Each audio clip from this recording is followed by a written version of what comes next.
Muito bem, eu sou o pastor Douglas Schlindvai, pastor da Igreja Bíblica de Rio Verde. Este é o nosso canal e nós estamos aqui fazendo uma série de estudos bíblicos na carta de Paulo aos Filipenses. No último vídeo nós estivemos aqui explicando capítulo 1, do versículo 1 ao versículo 8, onde nós vimos que o apóstolo Paulo, quando pensava na igreja de Filipos, ele se enchia de alegria, dava graças a Deus pela vida daqueles irmãos e constantemente diz que orava por eles. E hoje nós estaremos estudando aqui os versículos 9, 10 e 11 do capítulo 1, onde o apóstolo Paulo ele revela o conteúdo desta oração que constantemente fazia em favor dos filipenses. Nós vamos ver aqui que ele orava para que Deus concedesse mais amor aos filipenses, mais sabedoria, discernimento e que eles fossem cheios de frutos de justiça. Está escrito: "E peço isto, que o vosso amor cresça ainda mais e mais em ciência e em todo conhecimento, para que aproveis as coisas excelentes, para que sejais sinceros e sem escândalo algum até ao dia de Cristo, cheios dos frutos de justiça que são por Jesus Cristo, para a glória e louvor de Deus." Então Paulo começa dizendo que ele pedia para que o amor dos filipenses crescesse mais e mais. Os filipenses eram cristãos, eram pessoas que pela fé haviam sido unidas ao Senhor Jesus Cristo, de Cristo recebido o Espírito Santo e tendo o Espírito Santo dentro de si, o amor de Deus havia sido derramado naqueles corações. Mas o desejo de Paulo é que o amor de Deus florescesse ainda mais na vida dos filipenses, fosse um amor abundante, uma caridade transbordante, e por isso ele pede a Deus que o amor dos filipenses crescesse mais e mais. O amor, a grande virtude cristã, nós nunca devemos estar satisfeitos com o tanto que temos dessa virtude. Sempre devemos querer ter mais e mais na nossa vida, na vida dos nossos irmãos. Agora, veja que Paulo não tem o amor cristão como um sentimentalismo barato.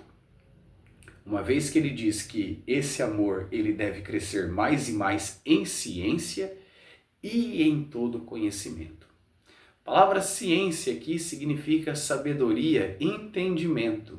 Mas ciência, sabedoria e entendimento do quê? Da vontade de Deus. A vontade de Deus contida em sua santa palavra. Então Paulo quer que o amor deles cresça de acordo com a compreensão correta, de acordo com o entendimento correto da palavra de Deus. E ele diz, e em todo conhecimento. Essa palavra conhecimento aqui significa percepção, discernimento, clarividência. Então, o pensamento de Paulo é mais ou menos o seguinte: eles devem ter mais amor, e esse amor ele deve estar vinculado ao entendimento da palavra de Deus. E esse entendimento da palavra de Deus deve estar acompanhado de uma capacidade de percepção, uma clarividência para aplicar esse amor direcionado, guiado, norteado pela palavra de Deus. Então, esse é o amor cristão. Um amor que é inteligente, um amor que é de acordo com a palavra de Deus. Um amor que tem as suas diretrizes na vontade santa, sábia e justa do Senhor. Um amor de acordo com a vontade de Deus. Um amor de acordo com a sabedoria de Cristo. E Paulo prossegue no versículo 10. Para que aproveis as coisas excelentes, para que sejais sinceros e sem escândalo algum até ao dia de Cristo. Então, por que que Paulo está pedindo para os irmãos filipenses serem cheios de amor? Um amor um amor de acordo, um amor dentro da sabedoria da palavra de Deus, com uma capacidade de clarividência, de olhar para a vida das pessoas e aplicar o amor corretamente. Um amor que tem a capacidade de dizer sim e não. Um amor que é paciente, um amor que é tolerante, mas não é indolente. Por quê? Paulo vai dizer, para que eles fossem capazes de aprovar as coisas excelentes.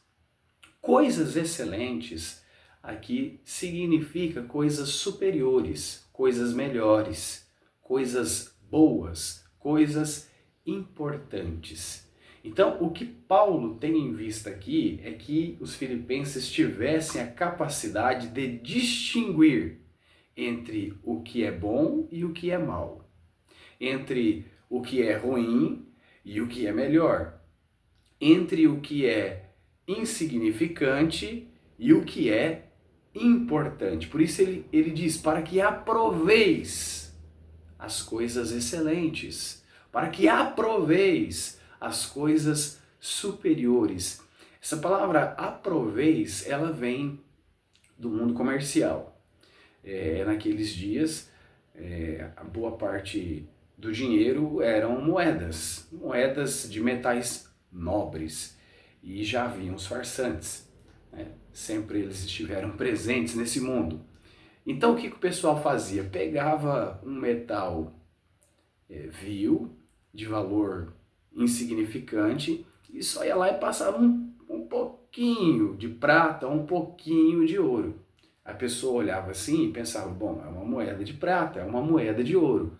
Mas por dentro não era prata e nem ouro. Era um material sem valor. Então, os especialistas desenvolveram diversas técnicas para identificar as moedas verdadeiras das moedas falsas. Por exemplo, havia uma tabuinha de mármore e você soltava a moeda em cima daquela tabuinha de mármore, e aí, de acordo com o barulho, o comerciante ele já sabia se era uma moeda verdadeira ou uma moeda falsa. Se era uma moeda totalmente de ouro, totalmente de prata, ou se era uma moeda com mistura. Então, quando Paulo diz assim, para que aproveis as coisas excelentes, ele tem em vista uma pessoa que tem a capacidade de discernir, uma pessoa que tem a capacidade de julgar as coisas excelentes. Uma pessoa que sabe identificar, isso aqui é bom, isso aqui é mal, isso aqui é certo, isso aqui é errado, isso aqui é importante, isso aqui não é tão importante. Então por isso Paulo pede mais amor e mais sabedoria, para que eles tenham esta capacidade de discernimento. E tendo essa capacidade de discernimento, olha o que vai acontecer. Paulo diz, para que sejais sinceros e sem escândalo algum até ao dia de Cristo. Então uma pessoa com amor, com a sabedoria de Deus na sua vida, com a capacidade de discernimento, ela será sincera. Ela será pura. Essa palavra sincera é uma palavra interessante também. Havia os vendedores de louça. E esses vendedores de louça, às vezes a louça que eles iriam vender não era uma louça tão boa assim. Então o que eles faziam? Ela ficava com algumas imperfeições. Então eles pegavam cera e preenchiam aqueles buraquinhos. Passavam a tinta e parecia que era uma louça perfeita. E vendiam como se fosse uma louça perfeita. Mas o pessoal que ia comprar a louça também tinham as suas técnicas para verificar se de fato era uma louça de qualidade. O que o pessoal fazia? Pegava a louça e colocava contra a luz do sol. E na luz do sol dava para perceber se havia cera preenchendo as imperfeições daquela louça. Se acaso tivesse, era uma louça de menos valor. Quando era uma louça perfeita, uma louça boa, não havia a presença de cera, uma louça pura, era uma louça sem cera, Aí vem, né? Sincera, sem cera. Então Paulo diz, para que sejais sinceros, né? Para que não haja mistura, para que não haja algo tapando as nossas imperfeições, como se nós fôssemos dúbios, como se nós fôssemos hipócritas, como se nós fôssemos mascarados. Há cristãos que são assim, né? Ele se faz de crente, né? Ele coloca um remendinho aqui, ele coloca uma coisa para tapar, para disfarçar aqui, mas ele não é um verdadeiro crente, ele disfarça muito bem. Certamente você já ouviu falar daquele réptil, o camaleão, né? Ele tem a capacidade de mudar de cor. Ele é muito lento, então Deus agraciou ele com essa capacidade de se camuflar. Senão facilmente ele seria predado, não teria chance alguma. Então, de acordo com o ambiente, de acordo com o clima, a temperatura, se ele fica um pouco nervoso, o bichinho ali, ele já vai mudando de cor. E ele muda de cor rapidamente, às vezes em menos de 1 minuto o camaleão mudou completamente a sua cor. Então tem pessoas que estão na igreja e são camaleões, ele consegue camuflar, ele consegue disfarçar muito bem, mas ele não é um crente verdadeiro. Agora, o que Paulo está dizendo aqui eu quero que vocês sejam puros, eu quero que vocês sejam sinceros, eu não quero que haja cera disfarçando as imperfeições, a imoralidade de vocês. Eu quero que vocês sejam verdadeiros crentes, crentes puros, sem escândalo algum, irrepreensíveis, sem culpa. Não é que Paulo está dizendo que nós vamos ser perfeitos aqui, mas essa palavra escândalo, ela está associada a alguns certos pecados, a uma vida de pecado que leva outras pessoas a olharem para nós e verem aquele pecado na nossa vida e se embaraçarem na fé. E tropeçarem na nossa imoralidade, nas nossas faltas. Então é isso que Paulo está dizendo. Se o amor transbordar na vida de vocês, se vocês forem cheios de sabedoria e discernimento, se vocês saberem realmente escolherem as coisas superiores, as coisas excelentes, vocês serão puros, vocês serão sinceros. Não haverá maquiagem em vocês, vocês serão verdadeiros crentes. E não haverá escândalo, vocês não serão pedra de tropeço para as demais pessoas. E ele diz que isso será até o dia de Cristo Jesus, ou seja, até a volta em glória do Senhor Jesus para buscar o seu povo e recompensar, galardoar a sua igreja. Vamos finalizar aqui com o versículo 11. Cheios dos frutos de justiça que são por Jesus Cristo para a glória e louvor de Deus. Então, o amor transborda em sabedoria, isso nos leva ao discernimento, o discernimento nos leva a uma vida sincera e sem escândalo, e seremos cheios dos frutos de justiça, ou seja, uma vida de acordo com a vontade de Deus. Uma vida de santificação, uma vida que diz não para o pecado e sim para o caminho de santidade. É interessante, irmãos, que nós, cristãos do ramo protestante, nós enfatizamos muito a justificação pela fé, a justificação judicial, onde pela fé a justiça de Cristo nos é dada, nos é imputada, e os nossos pecados são creditados a Cristo.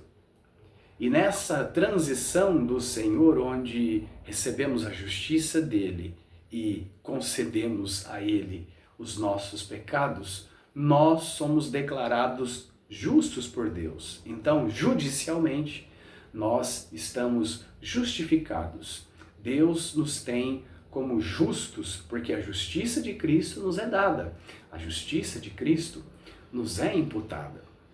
Então o Senhor, judicialmente, ele olha para nós e nos vê como pessoas irrepreensíveis, como Cristo foi irrepreensível. E é por isso que a nossa salvação é certa, é garantida. Mas muitas vezes nós deixamos de falar do aspecto vivencial da justiça. E nós não podemos ser negligentes com isso, porque a mesma Escritura que fala sobre a justificação pela fé, ela também fala, vamos dizer assim, de uma justificação vivencial. Ou, para ficar mais fácil para os irmãos entenderem, uma vida de santidade, uma vida de justiça. E é sobre isso que Paulo está falando aqui. Frutos de justiça. Se eu fui enxertado em Cristo, e Cristo é uma árvore justa, e eu faço parte dessa árvore, eu sou um ramo desta árvore, eu irei produzir frutos de justiça. E a palavra de Deus, ela diz no profeta Isaías, capítulo 61, que uma das coisas que o Messias faria em favor do povo de Deus é que faria que o povo de Deus fosse plantação do Senhor, carvalhos de justiça. Então nós somos carvalhos de justiça de Deus. Por isso, quando as pessoas olham para as nossas vidas, nós que somos cristãos, as pessoas têm que encontrar frutos de justiça. Porque você é uma árvore de justiça, cheios dos frutos de justiça que são por Jesus Cristo para a glória e louvor de Deus. É somente em Cristo que nós podemos produzir frutos de justiça. E esses frutos são produzidos para a glória e louvor do nosso Deus. Que o Senhor Jesus te abençoe grandemente.